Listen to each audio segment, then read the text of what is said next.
আরও একবার কংগ্রেসকে কদর্য ভাষায় আক্রমণ করলেন মুখ্যমন্ত্রী বিপ্লব কুমার দেব। এবারে বললেন কংগ্রেস বানরের মতো। মুখ্যমন্ত্রীর ভাষায় বান্দরের দল আইছে।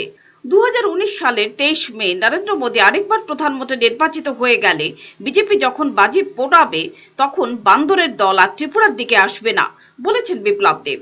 শনিবার রামনগরে এক জনসভা করেন পশ্চিম ত্রিপুরা আসনের বিজেপি প্রার্থীর প্রতিমা ভৌমিকের সমর্থনে। সেই জনসভাতেই কংগ্রেসকে বানরের সঙ্গে তুলনা করলেন মুখ্যমন্ত্রী।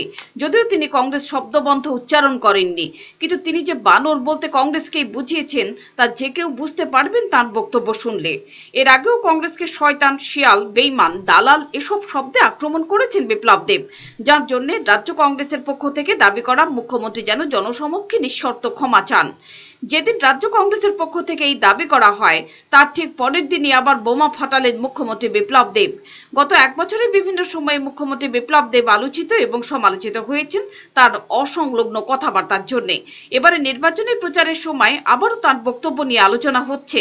রবিবার কংগ্রেস ভবনের সাংবাদিক সম্মেলনে মুখ্যমন্ত্রীর এই বানর বিতর্কের জবাব দিয়েছেন সুবল ভৌমিক।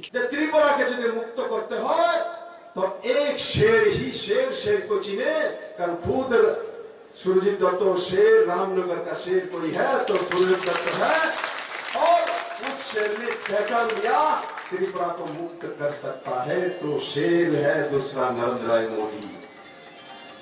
नरेंद्र भाई मोदी 2018 নির্বাচনে যখন ত্রিপুরাকে মুক্ত করে দিলেন তখন সেই বান্দরের দল ত্রিপুরাতে চলে এসেছে।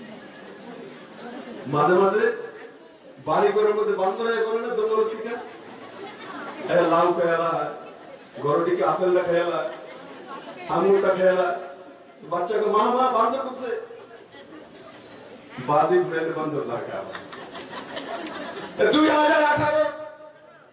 2019 নির্বাচনের পর যেদিন 23 মে আসবে তখন সারা ত্রিপুরা রাজ্যের সমস্ত ভারতবর্ষ যখন আমরা আনন্দে মাতর হব, নরেন্দ্র ভাই মোদী আবার শক্তিশালী প্রধানমন্ত্রী নির্বাচিত হয়ে যাবেন, সে বান্দরের দলকে আমরা যখন বাজি ফুটাবো এরা ত্রিপুরা থেকে আসবে না, এরা ত্রিপুরা থেকে চিরতরে বিদায় হয়ে যাবে।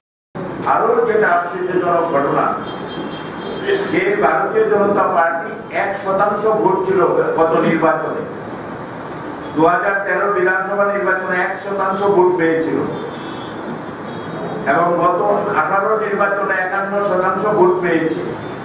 বাকি 50%-এর মধ্যে প্রায় সবটাই জাতীয় কংগ্রেসের ভোট ছিল। অথচ যে জাতীয় কংগ্রেসের ভোটাররা ভারতীয় জনতা পার্টিকে ভোট দিয়েছে, আজকে তাদেরকে বলছে যে কংগ্রেস নাকি আমাদের রাজ্যে ভারতবর্ষে দালালি করেছে, Congress Pure Report, Channel Din Raat।